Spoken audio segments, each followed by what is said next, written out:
Hello दोस्तों, स्वागत है आपका आज की इस वीडियो में। आज की इस वीडियो में हम लोग बहुत ही गहराई से केमिस्ट्री को समझने की कोशिश करेंगे और जानेंगे और कुछ साल पीछे चलेंगे और आज की केमिस्ट्री और पुरानी केमिस्ट्री से हम इसको तुलना करेंगे और देखेंगे कि कितना ज़्यादा चेंजेस आ चुका है और इस चेंजेस को लाया किसने, स्टार्टिंग कहाँ से हुआ और अभी हम क्या पढ़ रहे हैं, कितनी चीज़ों के बारे में जानते हैं, ये सब चीज़ जानेंगे। तो बने रहिए वीडियो में। मेरा नाम है संजय और आप देख रहे हैं digital technology India with education.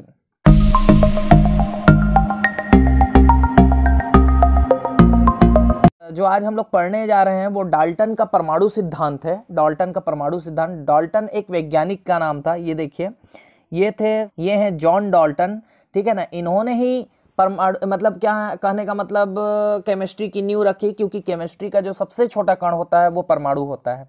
तो इन्होंने क्या किया, इन्होंने परमाणु के बारे में बताया। इन्होंने क्या किया, परमाणु के बारे में बताया। अब सुनना, अब देखो, इसको समझने के लिए आपको ये आज आप बहुत सारी चीजें जान रहे हो, परमाणु, अणु, बहुत सारी चीजें जान रहे हो आप, ठीक है। लेकिन इसको समझने के लिए आपको एकदम शुरू से समझना पड़ेगा और आपको ये मान करके चलना पड़ेगा कि हमको कुछ भी नहीं आता केमिस्ट्री का, ठीक है। हम बहुत पुराने, मतलब लगभग 1800 सन के करीब हम लोग जाएंगे, पुराने ज़माने में जाएंगे और देखेंगे कि पुराने ज़माने के जो वैज्ञानिक थे, सर जॉन डाल्टन, इन्होंने क्या क्या बताया और क्या क्या चीज़ें हुई। तो देखिए, सर जॉन डाल्टन ने सबसे पहले ये बताया कि जो परमाणु होता है वही सबसे छोटा कण है। तो सर जॉन डाल्टन ने यह बताया कि जो पदार्थ होते हैं, जैसे कोई सा भी पदार्थ रहेगा, कोई भी पदार्थ रहेगा, उसको यदि हम तोड़ें तो तोड़ने पे वो क्या बनता है, आपका कण बनते हैं, जिसको हम लोग पार्टिकल्स बोलते हैं। अच्छा, इसकी खोज जो हमारे देश के ही महर्षि जो कणाद थे उन्होंने की थी, इसलिए महर्षि कणाद का जो नाम है वो इसी के नाम पे पड़ा था। देख लीजिए, महर्षि कणाद। तो ये जो कण जो दिख रहा है ये इसी के नाम पे इनका नाम पड़ा था। और कणों को और छोटे टुकड़ों में तोड़ा जाए तो फिर वो क्या बनते हैं, आपके अणु बन जाते हैं। अणु को भी और टुकड़ों में तोड़ा जाए तब जाकर के ये क्या बनता है, परमाणु। और इसी के बारे में सर जॉन डाल्टन ने हम लोगों को बताया है कि परमाणु क्या चीज होता है, ठीक है। तो अब आगे बढ़ते हैं। देखिए, परमाणु है, परमाणु को उन्होंने एटम नाम दिया। एटम जो रहता है वो ग्रीक शब्द से लिया गया है, ग्रीक वर्ड से लिया गया है एटम, जिसका मतलब होता है, जैसे एटम का अगर हम लोग संधि विच्छेद करें तो ये कुछ ऐसा दिखाई देगा, ए प्लस टम, ठीक है, ऐसा एटम। तो ए का मतलब होता है कैन नॉट, ग्रीक में इसको हम लोग बोलते हैं कैन नॉट। और टम का मतलब होता है कट, मतलब कैन नॉट कट, मतलब एटम को आप और छोटे टुकड़ों में काट नहीं सकते, मतलब यहीं पर खत्म हो जाता है ये, मतलब एटम के बाद कोई चीज नहीं है, ऐसा इनका कहना था। जबकि आज के जमाने में हम लोग चीजें और जानते हैं, ठीक है। तो फिलहाल इनका कहना यह था कि परमाणु सबसे छोटा कण है, सबसे छोटा कण। मतलब किसी भी पदार्थ को यदि आप तोड़ोगे, तोड़ते जाओगे तो सबसे छोटा कण हमको क्या मिलेगा, सबसे छोटा कण जो हमको मिलेगा वो मिलेगा क्या, परमाणु मिलेगा। ऐसा इनका मानना था, वो भी कब, 1800 सन में, बहुत पुराने जमाने में, ठीक है। ये इनका मानना था, ठीक है। अब सुनिएगा, अब ठीक है, इनका मानना तो था कि परमाणु बहुत छोटे कण होते हैं, इसके बाद हम इसको नहीं काट सकते, बिल्कुल तोड़ नहीं सकते, लास्ट रहता है ऐसा। जबकि ऐसा है क्या, ऐसा नहीं है। इसके बाद आए, देखो, वैज्ञानिक एक से एक। ये हैं आपके थॉमसन, ये आए आपके सामने थॉमसन। फिर इनके बाद आए आपके कौन, थॉमसन के बाद रदरफोर्ड, और फिर उसके बाद आए चैडविक।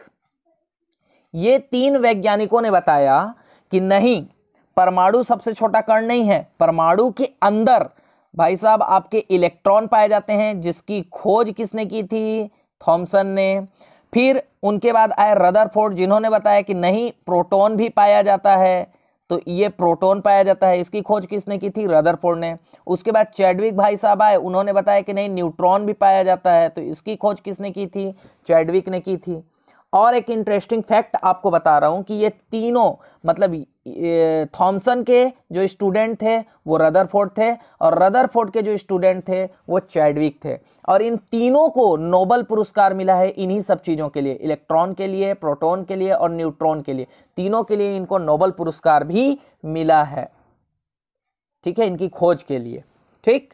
तो ये तो एक फैक्ट था। तो थॉमसन आए, रदरफोर्ड आए और चैडविक आए, इन्होंने बताया कि नहीं, परमाणु सबसे छोटा कण नहीं है। परमाणु से भी छोटे छोटे कण हैं जो परमाणु के अंदर पाए जाते हैं, वो होते हैं इलेक्ट्रॉन, प्रोटॉन और न्यूट्रॉन, जिससे मिलकर के आपकी परमाणु की संरचना बनी है। मतलब ये जो परमाणु है, ये परमाणु जो है आपके किससे किससे मिलकर के बना है, इलेक्ट्रॉन से, प्रोटॉन से प्लस न्यूट्रॉन से, ऐसा मिलकर के बना है। ठीक है, आगे बढ़ते हैं। ये तो इसका इतिहास था, कैसे कैसे और वैज्ञानिक आए, नई धारणाएं दी उन्होंने।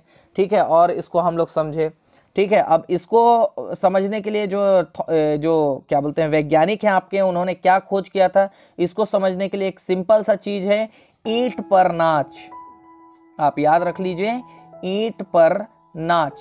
अब आपको सारे वैज्ञानिक और सारा कुछ समझ में आया। देखो, ईंट, ई मीन्स इलेक्ट्रॉन हो गया, ट मतलब थॉमसन हो गया, टॉमसन बोल सकते हो या थॉमसन, आप ऐसे समझ सकते हो, थॉमसन या टॉमसन, जो भी बोलना चाहो वो समझ लो।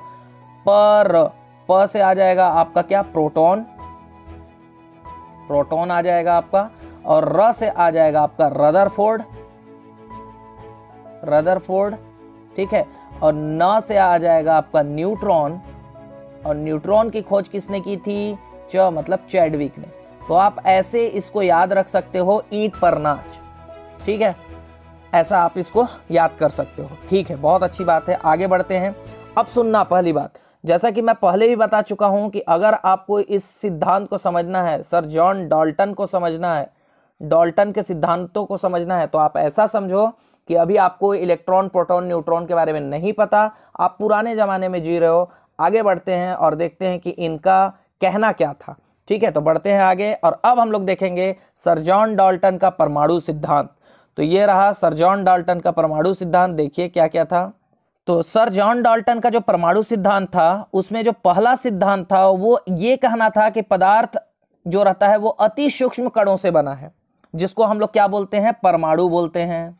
ठीक है, इनका ये कहना था कि पदार्थ जो है अति सूक्ष्म कणों से बना है, जिसको हम लोग परमाणु बोलते हैं, जो कि ऐसा तो है नहीं। मैं आगे बताऊंगा कि ये क्यों फेल हुए, इनका जो सिद्धांत था वो क्यों फेल हुआ, क्या कारण था कि इनका सिद्धांत फेल हुआ। तो हम लोग को अभी पता है ना यार कि परमाणु सबसे छोटा कण थोड़े है, अति सूक्ष्म कणों से बना है, जो कि परमाणु कहलाता है। लेकिन परमाणु, अभी मैं बताया आपको कि नहीं, परमाणु से भी छोटे कण होते हैं, इलेक्ट्रॉन होते हैं, प्रोटॉन होते हैं, न्यूट्रॉन होते हैं। ठीक है, तो ये होते हैं, तो इसलिए ये तो बात एकदम फेल हो रहा है। लेकिन और भी चीजें हैं। दूसरा, उन्होंने कहा कि परमाणु क्या होते हैं, अविनाशी होते हैं। अब ये अविनाशी क्या मतलब, क्या हुआ, मतलब ना तो आप परमाणु को बना सकते हो और ना ही आप परमाणु को नष्ट कर सकते हो, ये इनका कहना था। दूसरा सिद्धांत इनका था। तीसरा सिद्धांत कहना था उनका कि परमाणु अविभाज्य है, मतलब परमाणु को और टुकड़ों में बांटा नहीं जा सकता। इनका कहना था कि परमाणु को और टुकड़ों में बांटा नहीं जा सकता, ऐसा कहना था, जो कि बिल्कुल गलत है, हमको पता है। आगे सुनिए, सभी रासायनिक क्रियाओं में परमाणु भाग लेते हैं। मतलब अगर कोई भी रासायनिक क्रिया हम करा रहे हैं, मान लीजिए हाइड्रोजन का हम करा रहे हैं ऑक्सीजन से, तो हाइड्रोजन के जितने भी छोटे छोटे कण रहेंगे, जितने भी परमाणु के छोटे छोटे कण रहेंगे हाइड्रोजन के, वो ऑक्सीजन के छोटे छोटे कण, मतलब ऑक्सीजन के ही, ये सारे जो मैं डॉट डॉट डॉट डॉट दिखा रहा हूं, मैं दूसरे पेन से दिखाता हूं आपको, ये जितने भी आपको डॉट डॉट डॉट डॉट दिखाई दे रहे हैं, ये देखिए ग्रीन वाले, ये रेड वाले आपको देखिए हाइड्रोजन के परमाणु दिखाई दे रहे हैं, और ग्रीन वाले जो है आपको ऑक्सीजन के परमाणु दिखाई दे रहे हैं। ठीक है, ये ग्रीन वाले ऑक्सीजन के हैं और ये रेड वाले जो हैं ये आपके किसके हैं, हाइड्रोजन के हैं। तो परमाणु ही भाग लेते हैं, मतलब एक दूसरे से परमाणु ही भाग लेते हैं, ऐसा इनका कहना था कि रासायनिक क्रियाएं कभी भी होंगी तो परमाणु भाग लेंगे। ठीक है, पांचवा इनका कहना था, सुनिएगा ध्यान से, कि एक तत्व के जितने भी परमाणु होंगे उन सब का गुण समान होगा। ये बात याद रखिएगा कि जितने भी परमाणु होंगे, जैसे अगर हाइड्रोजन है तो हाइड्रोजन के जितने भी परमाणु, चाहे वो कहीं भी मिले, यहां मिले, चाहे आपका यहां मिले, चाहे दुनिया के किसी भी जगह पे मिले, इन सब का गुण क्या होना चाहिए, एक समान होना चाहिए। जो भी गुण इनमें पाए जाएंगे वो एक समान पाए जाएंगे, इनका कहना था। ठीक है, आगे सुनिए, दो या दो से अधिक तत्वों के परमाणु सरल अनुपात में जुड़कर अणु बनाते हैं। मतलब ये जब भी जुड़ेंगे तो वो सरल अनुपात में होंगे। और हालांकि उन्होंने अणु शब्द का यूज नहीं किया था, उन्होंने कहा था यौगिक परमाणु बनाएंगे। क्या कहा था उन्होंने, यौगिक परमाणु बनाएंगे, ऐसा उनका कहना था। मैं यहां पर अणु लिख दिया हूं, कोई बात नहीं, लेकिन उन्होंने क्या कहा था, यौगिक परमाणु बनाते हैं, ऐसा उनका कहना था। ठीक है, तो ये 5-6 और भी बहुत सारे हैं, लेकिन फिलहाल मैं 6 जो मेन चीजें हैं उनको लेकर के चल रहा हूं। तो आई होप आपको जॉन डाल्टन जो उन्होंने कहा था उस टाइम पे, ठीक है, पुराने जमाने पे, उस हिसाब से इन्होंने ऐसा कहा था। अब सुनिए इसमें क्या कमियां आई, सुनिएगा ध्यान से। इनकी सीमाएं क्या क्या थी, तो सबसे पहले हम लोग इसकी सीमाएं बात करेंगे। तो सबसे पहले हम फर्स्ट वाला बात कर लेते हैं, पहला नंबर का। तो पहला नंबर का तो डायरेक्ट फैल हो रहा है कि प्रत्येक पदार्थ अति सूक्ष्म कणों से बना है, जिसको हम लोग परमाणु बोलते हैं। बिल्कुल गलत बात है, तो होता ही नहीं है, परमाणु से भी छोटे कण पाए जाते हैं। तो पहला चीज तो उनका विफल हो गया, पहला चीज ही गलत हो गया। दूसरी बात समझिएगा बात को आप, जैसे जैसे जैसे कि मान लीजिए हाइड्रोजन है, तो हाइड्रोजन एक ऐसा भी हो सकता है, देखिएगा आप, हाइड्रोजन एक ऊपर नीचे तरफ परमाणु क्रमांक है आपका, नीचे तरफ परमाणु क्रमांक है, और ऊपर आपका द्रव्यमान दिखा रहा है, ठीक है, द्रव्यमान को बताया जा रहा है, द्रव्यमान को बताया जा रहा है, ठीक है। तो एक हाइड्रोजन आपका ऐसा दिखाई दे रहा है, एक हाइड्रोजन मतलब एक परमाणु क्रमांक, एक द्रव्यमान, ठीक है। दूसरा आपका हाइड्रोजन जो रहेगा वो ऐसा दिखाई दे रहा है, देखिए एक ही रहेगा परमाणु क्रमांक, लेकिन इसका द्रव्यमान देखिए बदल गया। तीसरा देखिए, तीसरा जो हाइड्रोजन आ रहा है वो भी चेंज हो जाएगा, देखिए परमाणु क्रमांक वही रहेगा लेकिन द्रव्यमान चेंज हो जा रहा है। अब इनका देखिए पांचवा नियम क्या कह रहा था, पांचवा सिद्धांत इनका कहना था कि एक तत्व के जितने भी परमाणु हैं उनके गुण एक समान होंगे, ऐसा इनका कहना था कि गुण क्या होने चाहिए, एक समान होंगे, ऐसा इनका कहना था। अब ये बतलाओ, ये हाइड्रोजन है, ये भी हाइड्रोजन है, ये भी हाइड्रोजन है, फिर भी इनके द्रव्यमानों में इतना चेंजेस कैसे आ रहा है? इनके गुण, भाई द्रव्यमान भी एक गुण है, ठीक है, किसी भी तत्व का द्रव्यमान भी एक गुण है, फिर द्रव्यमान अलग अलग क्यों आ रहा है? इस बात की पुष्टि उन्होंने नहीं की थी, जो कि पांचवा सिद्धांत जो इनका था उसको पूरी तरह से फेल कर रहा है, ठीक है। और इसको हम लोग क्या बोलते हैं, समस्थानिक बोलते हैं ना, जो ऐसे रहते हैं उनको हम लोग क्या बोलते हैं, समस्थानिक बोलते हैं, मतलब समस्थानिकों के बारे में नहीं बताया गया था। दूसरी सीमाएं क्या थी वो समझिए। दूसरी बात ये इनकी ये थी कि परमाणु आपस में क्यों संयोग करते हैं, क्या कारण है भाई कि परमाणु आपस में संयोग करते हैं, इस बात की भी इन्होंने पुष्टि नहीं की थी कि परमाणु आपस में क्यों संयोग करते हैं, आपस में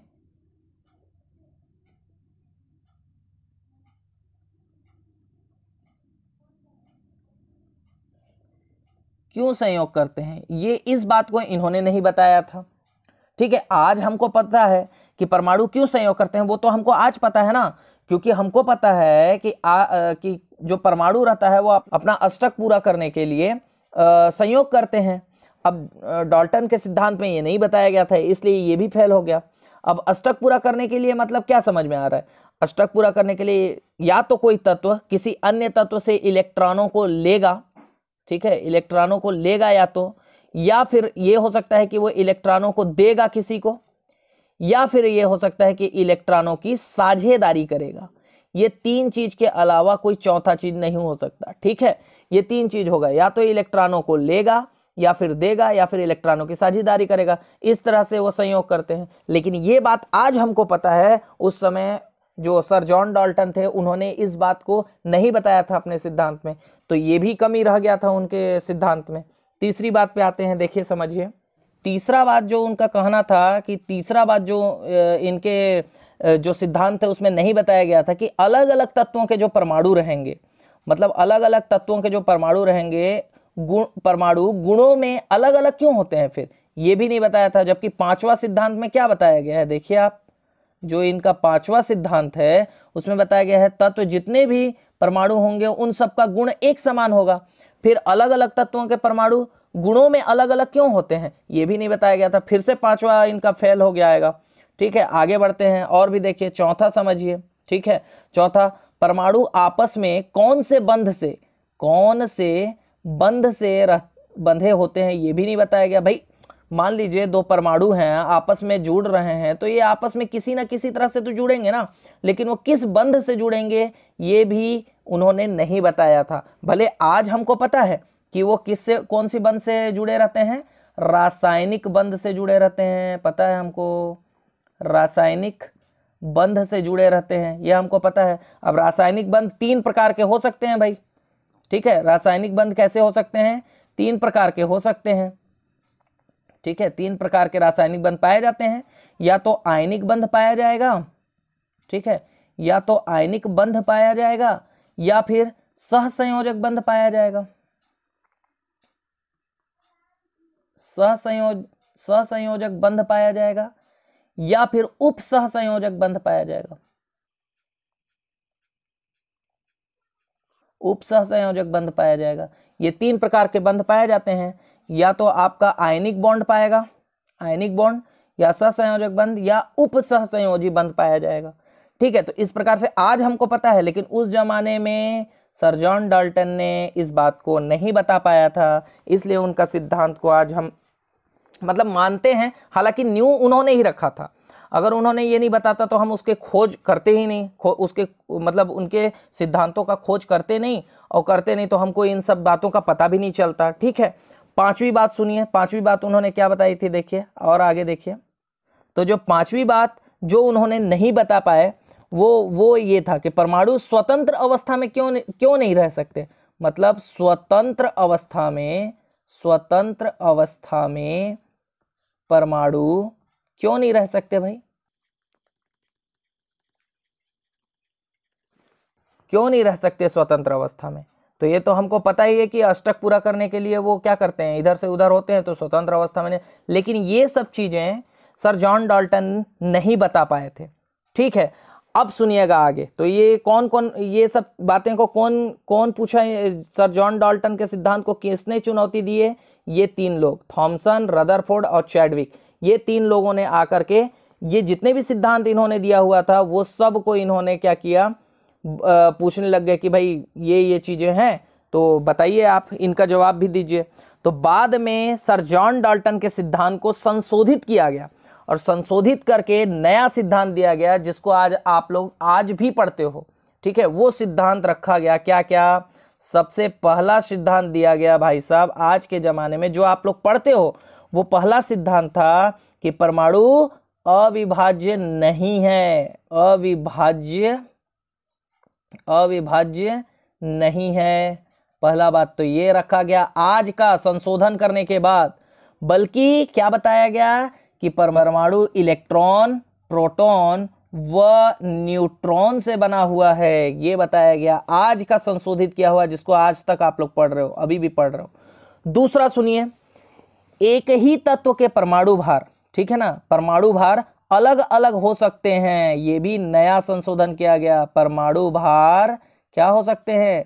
अलग अलग हो सकते हैं, ये बताया गया। दूसरा संशोधन किया गया। अब इससे क्या फायदा हुआ, इससे सुनिए। जो हाइड्रोजन का जो कॉन्सेप्ट था, जो दिक्कत आ रहा था हाइड्रोजन का, कि भैया एक हाइड्रोजन का द्रव्यमान, दूसरा हाइड्रोजन का द्रव्यमान, ऐसा ही था ना, ये दूसरा हाइड्रोजन का द्रव्यमान, और क्या था, तीसरा हाइड्रोजन का द्रव्यमान, जो तीसरा हाइड्रोजन था आपका। ठीक है, इनके बारे में कि देखिए परमाणु भार अलग अलग हो सकते हैं, तो ये रहा इनका परमाणु भार या द्रव्यमान, ये अलग अलग हो सकते हैं। अब जा करके इसको संशोधित किया गया, बनाया गया, नए तरीके से इसको क्या किया गया, बताया गया।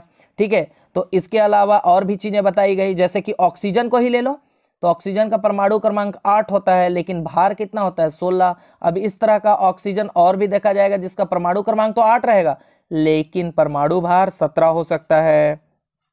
एक और देखिए 18 भी हो सकता है। तो इस तरह के परमाणु भार जो अलग अलग थे उनके बारे में बताया गया, जिनको हम लोग क्या बोलते हैं, समस्थानिक बोलते हैं।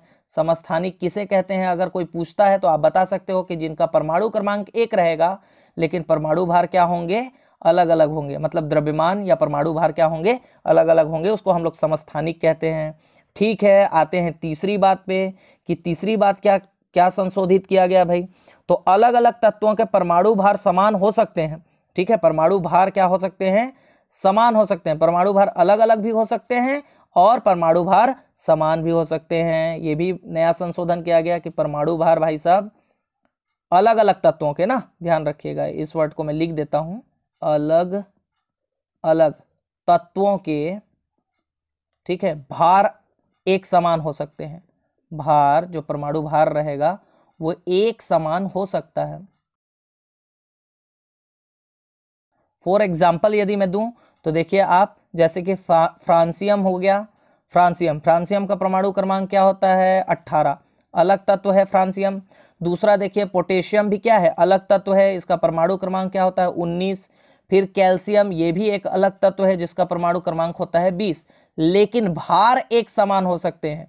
तो भार देखिए, इन सब का भार देखिए आपको 40 ही मिलेगा। ये देखिए 40 समझ में आया। तो कहने का मतलब क्या बोल रहा है, देखिए क्या लिखा है, अलग अलग तत्वों के भार एक समान हो सकते हैं। तो तत्व देखिए सबका अलग अलग है, एक फ्रांसियम है, एक पोटेशियम है, कैल्शियम है, लेकिन भार को देखिए आप क्या है, एक समान हो सकता है। इसको हम लोग क्या बोलते हैं, समभारिक बोलते हैं। याद रखिएगा, समस्थानिक और समभारिक भी बता दिया मैं, समभारिक कहते हैं। ठीक है, कहते हैं समभारिक किसे कहते हैं, तो परमाणु क्रमांक अलग अलग हो लेकिन भार एक समान हो, तो उसको हम लोग क्या बोलते हैं, समभारिक बोलते हैं। आगे बढ़ते हैं, देखिए नेक्स्ट और क्या संशोधन किया गया भाई, कि ये बतलाया गया था, देखिए ये बतलाया गया था चौथे नंबर पे, देखिए कि ये बतलाया गया था कि जो परमाणु है वे अविनाशी हैं, ये बताया गया था। जबकि आप संशोधन करके ये बतलाया गया है कि अविनाशी, परमाणु अविनाशी नहीं है। ये भी यही संशोधन किया गया कि परमाणु अविनाशी नहीं है, अविनाशी नहीं है, ये बताया गया।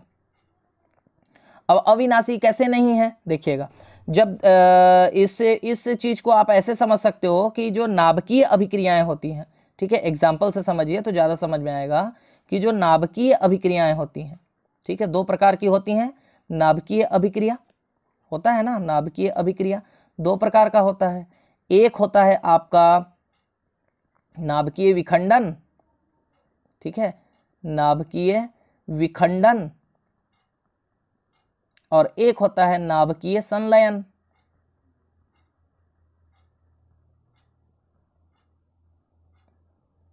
ठीक है, नाभिकीय संलयन।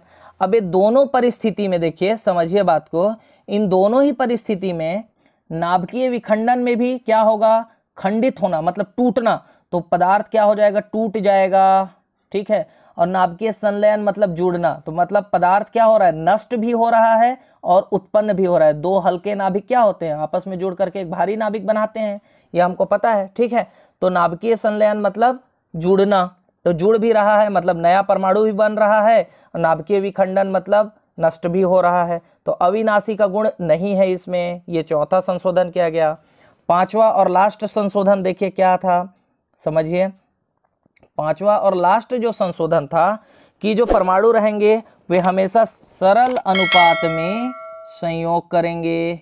ये देखिए, अब कैसे सरल अनुपात में संयोग करेंगे वो समझिए। जैसे मान लीजिए मैं एक एग्जाम्पल लेता हूँ, फॉर एग्जाम्पल जैसे मान लीजिए मैं लेता हूँ C6H12O6, ठीक है, कार्बन हाइड्रोजन और ऑक्सीजन आपस में मिल रहे हैं।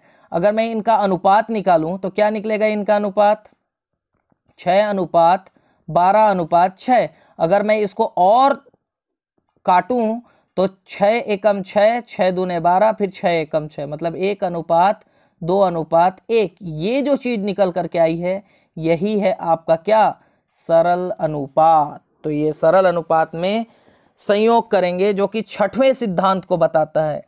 ये देखिए छठवां सिद्धांत, जुड़कर अणु बनाते हैं, जबकि यहाँ क्या बताया गया है, सरल अनुपात में संयोग करेंगे। ठीक है, करते हैं, तो ये बताया गया है। तो इस तरह से सर जॉन डाल्टन ने अपना बताया। सर जॉन डाल्टन ने, पुराने जमाने में भाई इतने सारे उपकरण होते नहीं थे, कई सारी चीजें नहीं पाई जाती थी, जिसकी वजह से इनको जो समझ में आया वो इन्होंने अपने हिसाब से बताया। ये सब जो नियम कानून इन्होंने बताया वो इसी हिसाब से बताया इन्होंने। बाद में जब धीरे धीरे जो है साइंस प्रोग्रेस किया तो कई सारे वैज्ञानिक आए, कई सारी नए नए चीज़ों की खोज हुई, और उस तरह से उन्होंने ये जितने भी सिद्धांत दिए गए थे उन सबको चेंज किया और बताया कि पहले तो सवाल किए कि कैसे हुआ, क्यों हुआ, काहे हुआ, ये सब सवाल किए। उसके बाद जब सवाल इनका आंसर नहीं मिला तो उन्होंने बोला कि नहीं ऐसे तो नहीं काम बनेगा, अब हम लोग को ही कुछ नया कुछ बताना पड़ेगा। तो इसी सर जॉन डाल्टन के जो सिद्धांत थे उसी को संशोधित करके ये सब नियम बताए गए। तो आई होप आपको ये वीडियो समझ में आई होगी। यदि समझ में नहीं आई है तो रिपीट करके जरूर देख लीजिए।